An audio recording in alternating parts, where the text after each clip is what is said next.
thought because it was the go home show, you could sneak on by.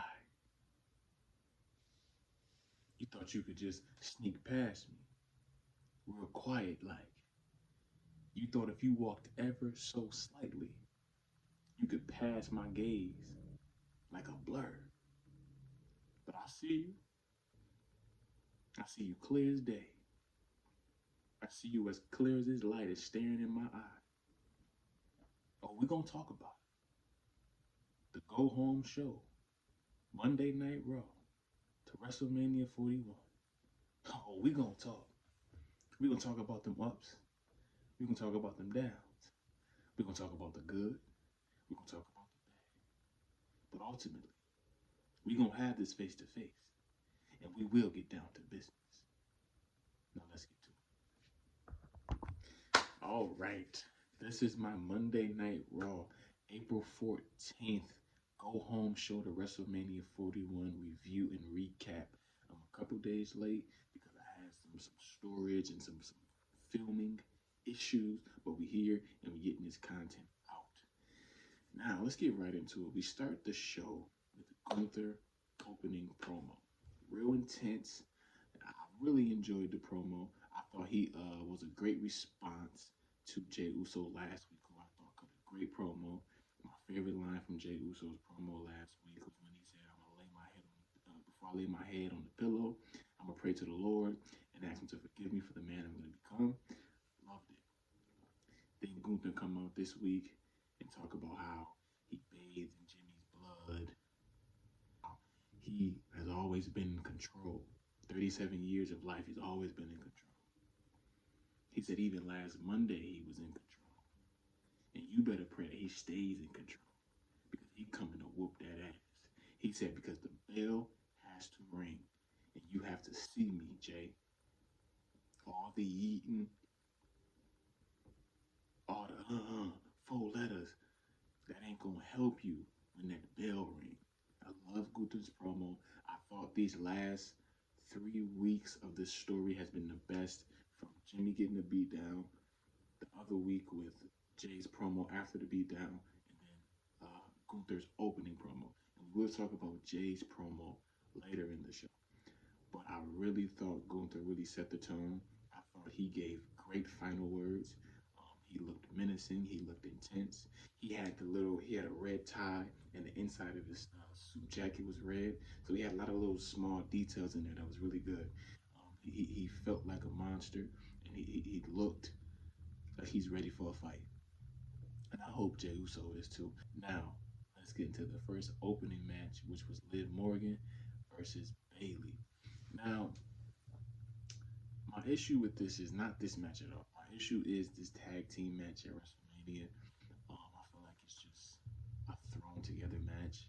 I think Lyra Valkyria and Bayley should be having a one-on-one Intercontinental Women's Championship match because that belt should be defended on the card. But hopefully after Mania we get a really good storied program with them and that belt because that belt needs it. With that being said, I think the match at Mania will be solid because of the 4 people that are in it. It's for the women's tag team belts. I think if you give them 10, 15 minutes, they can give us something solid. I also feel like Liv should have a more high profile match for Mania because of the work that she did last year with the women's belt. But at least she's on the card and she's defending her tag team championships. With that being said, I thought this was a great opener. I thought the match was smooth. They had some good spots. I think Liv is a very underrated worker. I think she sells well. I think the moves that she does look impactful for her size as well. They had some good spots out there. They had some Liv jumped off the ring apron and did a drop kick. It looked like it hurt her more than it hurt Bayley, but they had some good spots in the match. I thought it was a really good precursor to what we could get at WrestleMania, especially when you add the other 2 in, Ira Valkyria being as good as she is, and Raquel Rodriguez as the heavy in the match. I think that match will be good. I think Bayley and Liv had good chemistry. I think they opened the show very strong. It was a little bit of a screwy finish because Raquel put Liv's foot on the ropes, and then Lyra came around, jumped on Raquel. Then Raquel booted the hell out of Lyra. And then as the ref was distracted with that, uh, Liv hit Bailey with this move. She got backed into the ropes. She tried to hit the Oblivion, but Lyra held on to Bailey so she couldn't hit it. And then Bailey hit the Rose Plant, got the 1-2-3 victory. That was the chair, I swear. But that was a good opening match. It was solid. Wasn't nothing too risky for injuries leading into Mania. It was a good, safe match, but it was smooth and it was solid. If you're a wrestling fan, you'll more than likely enjoy that match. Now, let's get into the women's triple threat. Now, none of them were on the show physically, but they all got promo packages. Bianca, Rhea, and Io. Um, I don't feel like the storyline for this match is too enticing. It's not like I can sink my teeth into it and get really into it, but it's enough that I'm excited for this match. Simply with them three in it, Rhea, Io, and Bianca, I'm excited for the match. If it was just Bianca and Io, I would be just as excited. If it was Rhea and Bianca, I would be just as excited. So the fact that it's all three of them, I think they're gonna have a banger. I think they might even, I think what they're on night 2, I believe. They might steal the show, but night 2 has some good matchups on there for sure. Bianca talks about how she earned her spot, how Rhea didn't earn her spot. Uh, just that whole thing, which she's right about. Bianca won the Elimination Chamber. She was the special guest referee. She did everything she could to get her one-on-one, but Rhea got in her own way, but she seems to keep blaming Bianca. And of course, Rhea and Bianca basically had contrasting promos because Rhea said the same thing. Bianca, it's your fault. It's you. I should be champ and this, that, and the third. Leaving Io out of it. Then Io's promo package is basically saying, y'all, what I just said, y'all forgetting me like I'm not the world champion. Like I'm not the ones y'all are fighting for. It's me. Y'all trying to beat me. Not each other, but me. And y'all keep doing that, y'all gonna mess up. And I'm gonna sneak this win out. Um, if you want to see my predictions for WrestleMania Night 1 and Night 2, that video will also be uploaded after this, so stay tuned on the channel for that. But we didn't see none of them physically on the show. They all just cut little promos. The promos was cool, it was fine. There was nothing too crazy.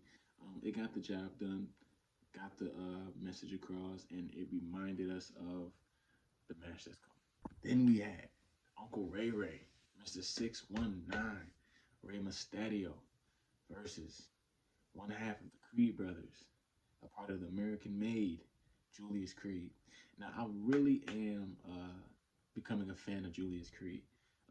He's strong, he's athletic, he's exciting, explosive. I think he has, for him to be so new into the business, he has, well, I don't know how much wrestling experience he has, how many years he has, but I like his move set. I love the fact that he does a shooting star press.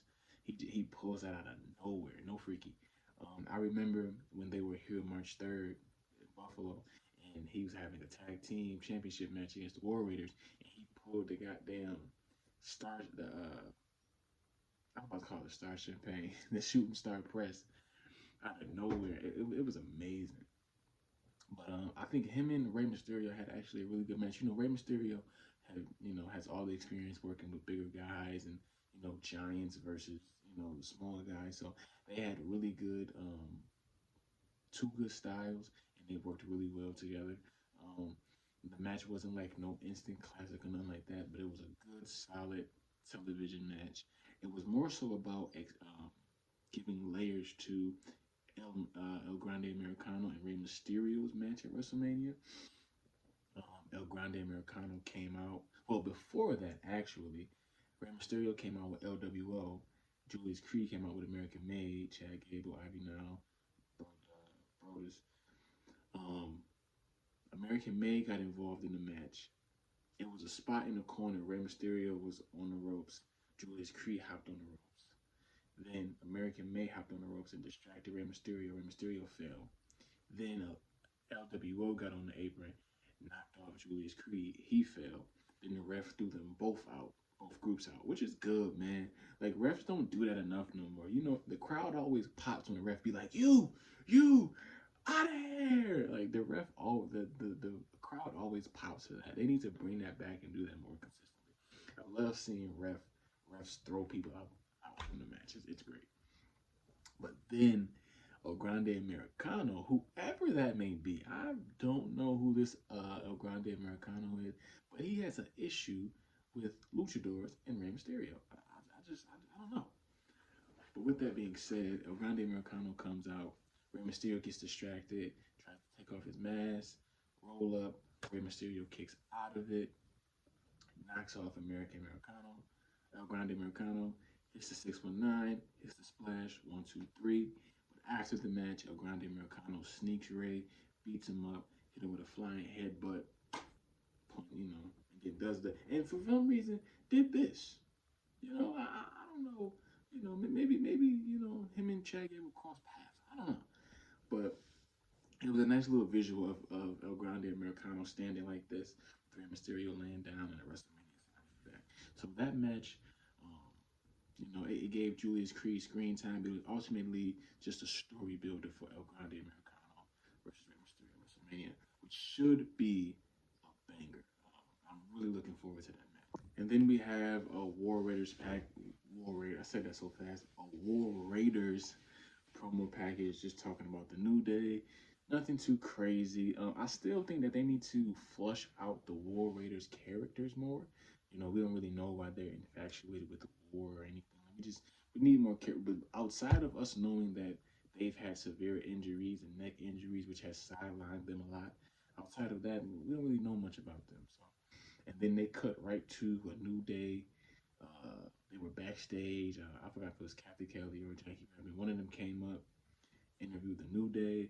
The New Day basically said, their old shtick, this, that, and the third. I feel like the New Day's heel turn hasn't been that exciting since, them kicking Big E out of New Day. I feel like WWE didn't really capitalize on that like they could have. Um, I don't have the utmost excitement for this match, but with the teams that are in it, I think it will be solid. If you want to see my prediction of who's going to win that match, again, check my predictions video. Uh, should be uploaded after this one, somewhere on the channel. I will say this though. Uh, what's his name? I don't know why I'm drawing a blank on his name. Xavier Woods has he cuts a decent promo. I'll give him that. I think I can tell if like he believes what he's saying. I'll give him that. I'm not the biggest fan of him, but he cuts a decent promo. And I'm gonna keep saying this until he grow it back. Kofi, I need you to grow this back, man. You age yourself like 30, 40 years. It's crazy. Then we have AJ Styles versus Karrion Kross. Now, this match is one that had a lot of character work and ring psychology. Karrion Kross needs more screen time. WWE, please, after WrestleMania, give Karrion Kross more screen time. He's so good. He's decent in the ring. He has great promo, character work, ring psychology. It's all a package. It's not just great wrestling, man. You need it all, and that's something I feel like wrestling misses nowadays. Um, so many wrestlers focus on having a banger, having a banger, having a banger, that they lack ring psychology because it's all about the pop, the pop, the pop. They lack character development, having characters, period, personality, and charisma. You know what I'm saying? Outside of in the ring, a lot of wrestlers miss that larger than life feel. And I think Karrion Kross, if you give him more time, he's a product of a bygone era. He gets it. He gets it. He gets that it's not just the in ring; it's everything that you encompass. But he is fighting the phenomenal one of the greatest to ever step inside a square circle, AJ Styles. This match was cool. It wasn't nothing too crazy. This match was more about Karrion Kross and his character work. Karrion Kross wearing the same well, not the same, but he wore pants that were made by the same person who wears AJ Styles pants. Um, he did a little fake injury, you know what I'm saying, kind of playing off the injury that AJ Styles had when he came back. Uh, the one part where AJ Styles hit the phenomenal forearm and he let him hit the phenomenal forearm. Man, it was a lot of uh, secretive layers in that match. So like I said, it wasn't necessarily about the ring prowess and the match being a banger. It was more about the psychology of the match, which I enjoyed personally. Had some hard hitting spots in there too, but ultimately I think AJ Styles and Karrion Cross can do a lot of good work together if they do a program after Mania, which I really just want Karrion Cross on the screen. So if it's a promo with AJ or with the possibly new IC champ or Braun Breaker, either way, I just want Karrion Cross on the screen more. I think he gets it, and I think he deserves it. Um, then after the match, Logan Paul comes out. He yaps his gums. He ain't talking about nothing too crazy. Um, but he gets in the ring. He gets in the ring. AJ Styles gets snuck by Karrion Cross. Then AJ takes care of Karrion Cross. He turns around. Logan Paul, boom, hits him with the right hand. And then this new finisher Logan Paul has is fire. It's tough. It up here and then a little spin, and then AJ, and of course AJ is making it look great, but he also hit it on Rey Mysterio. Rey Mysterio, of course, helped it make it look great. But the move itself is dope. Logan Paul's a good heel, man. He's an old school heel. He gets it. He's not trying to be liked. He takes the heat. He takes it. He doesn't try to pander. He just, if you hate me, cool. You know what I'm saying? He's really, and then he's really dope in the ring. You can say what you want. He's dope in the ring. He's coming to the business and he takes it serious. And you can see that he wants to put on a good show, even if it is heavily choreographed and everything like that. He's still putting in the effort. And as a wrestling fan, and as someone who loves the art, you gotta appreciate somebody who comes in, no freaky, and appreciates the art. So with that being said, I think AJ Styles and Logan Paul, again, is a storyline that doesn't really have a lot of layers, but with them two together, I think they will have an excellent match. Now, here comes the Yeet Man, the Yeet Master, Jey Uso, main event Jey Uso, who's not in the main event, Jey Uso. He comes out, music hits, in the all black, no Yeet, he has no Yeet gear on, nothing like that. He's coming out, he's coming down, he's not yeeting, he still has that energy. But once he gets across the barricade, he starts, doing a little bit, and then he tells them, play my music. So already off the bat, his energy this week was not the same as last week. I feel like they should have capitalized on that. He should have stayed, very serious. If the crowd wants to yeet, let him yeet. But he should have stayed very stoic because it's all about business now. Because the fans are with you. The fans want you to win. The fans are on your side. It's about business now. I feel like he should have stayed on that intensity. He should have stayed on the crash out level. His crash out level was at 100 last week. Now it was at about a 60. Because he still had that energy because you know he told Gunther, I'm not afraid of you. I think you're intimidated. I think you're second guessing yourself. You're intimidated by me. Now all that type of stuff.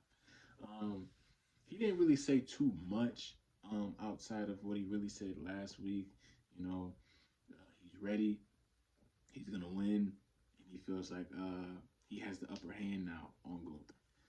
We'll see. We'll see if Jay's emotions about Jimmy's attack plays into the match and possibly the finish of the match.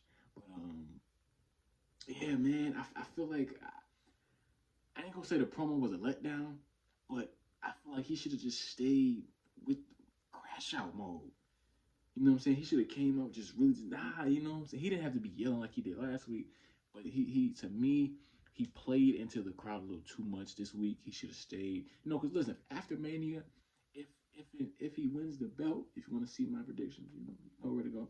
If he wins the belt, come all night Monday, you know what I'm saying? Yeet with the crowd for 30, 40 minutes, cool. We don't need no yeeting right now from you. We need all business. And I feel like that should have been his energy. I feel like he didn't keep that energy that he had last week. But overall, I still have that excitement for that match. These last, like I said, these last couple of weeks have really upped my excitement for Jay versus Gunther. Um, and I think they're gonna give the crowd what we need, in a sense of a solid match with a good finish. Will the hero get the victory? We will have to wait to find out. Penta, Finn Balor. Almost forgot to talk about Fenta. Fanta. But anyway, Penta versus Finn Balor. Really, I'm a fan of both of these guys. I think both of these guys are excellent in the ring. The Fatal Four Way at WrestleMania, I'm excited for. There are a lot of there's some interesting things with Finn Balor and Dominic Mysterio. Um, this match itself, I think if you put this match on a PLE, it could easily be match of the next match of the year. Penta and Finn Balor, if you give them and you put a championship on the line, oh, this match could be amazing because they showed you that in this one. This one was like 10, 15 minutes. It was in and out. It was solid. It was cool. It was a good television match. We got something good out of it. But just like with Rey Mysterio and Julius Creed, and just like with AJ and Karrion Cross, it was more about the aftermath and helping set up the match at Mania. So the ending of the match, uh, you get the Judgment Day coming out, Carlito, Dom trying to distract the 7th, then Braun Breaker music hits, right? Carlito standing in the same spot as he was last week when he got speared to hell, but this time he runs the opposite way. Then Braun Breaker comes in, he starts tearing stuff apart. Then he hits this cool looking double spear on Dominic and Carlito, which was dope as hell. Uh, and then actually, and then Finn comes in, Finn hits some stuff. They all get knocked outside the ring. And then Penta does a running dive off the top rope, jumps on everybody, boom, boom, boom. I was a little nervous because Braun Breaker was holding his knee, so hopefully that's nothing. Um, so as Braun Breaker, Dom, and Carlito are laying on the floor, Finn Balor standing on the apron looking at Penta as Penta is in the ring. And so again, with that match, it was nothing too crazy, solid little televised match, but it was more about setting up Mania. I'm excited about this Fatal 4-Way. I think this one, again, there are a lot of matches on this card. When you just look at the names on the card, if you're a wrestling fan and you know these people, you should be like, yo, this is gonna be. If you didn't watch the Road to WrestleMania and you just watched the card, you're gonna be like, yo, this gonna be fire. So my excitement level for WrestleMania has gone up tremendously when you really just think about the card and the possibilities of what we can really see. It's gonna be amazing. Now we get to the segment we all been waiting for. Roman Reigns, the tribal chief, God mode, needle mover. I acknowledge my tribal chief. Paul Heyman was waiting for Roman all night at the entrance. Then we cut to Paul Heyman one last time. Excuse me, I'm about to sneeze. Thought I was, didn't come out. No freaky. And as Paul Heyman is sitting there waiting for Roman, guess who shows up? The Second City Saint, the best in the world, CM Punk. Sits there with Paul, and they get the chit chatting.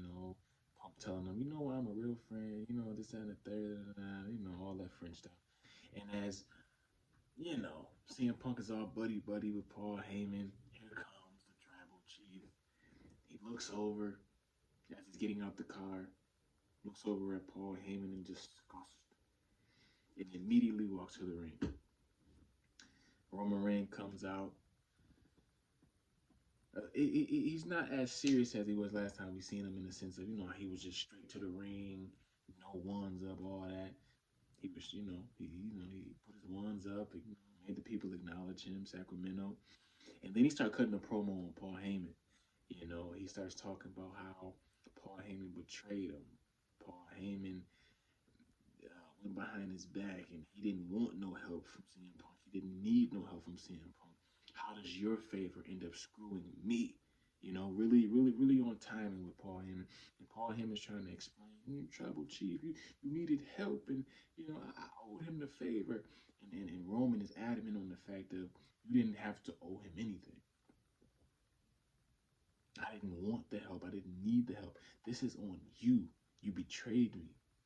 Roman gives that instance of, he is hurt that his wise man has to stand with CM Punk. And as that happens, Seth Rollins, the visionary, the revolutionary, his music hits, he comes out, and he says to Roman, see, now you're starting to get it. Betrayal, unloyalty. You get it. You're starting to understand. But then he said, but here's what you're still missing. With the favor comes a choice. Saying Paul Heyman had a choice. And he chose CM Punk. He chose to have to give CM Punk a favor. And then he chose to stand with CM Punk. Getting all in Roman's ear. Paul Heyman's like, Tribal Chief, why you listening to Tribal Chief? Tribal Chief, why you listening to him, Tribal Chief? Come on, Tribal Chief. I did it for you, Tribal Chief. And then Roman starts to agree with Seth Rollins. Like, you know what? You right. You right. You did have a choice, Paul. And so do I. Boom! He smacks Seth, start beating up Seth. Boom, boom, boom, boom, boom, boom, boom. Boom, boom, boom. Pack him up, toss him out the ring. Paul Heyman's like, my Tribal Chief. Ha, ha, ha. Roman mushes him. Ooh. The reaction on Paul Heyman was like he walked in on his wife cheating. He's like, my Tribal Chief, why? Then, of course, CM Punk music comes out. They get the brawling. They get the they get it in. Boom, boom, boom, boom. Roman spears Punk. Boom. Right. Well, after CM Punk comes in, he tosses Roman out the ring.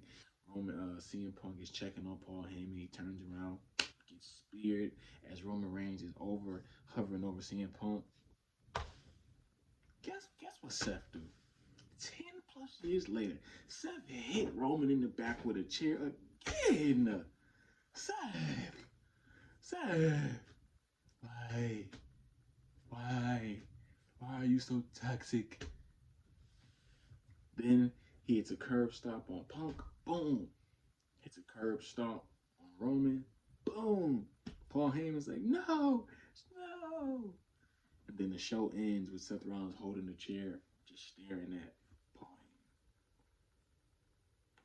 Heyman. Now, at first, I thought this triple threat was kind of forced. I felt like it didn't have enough stakes.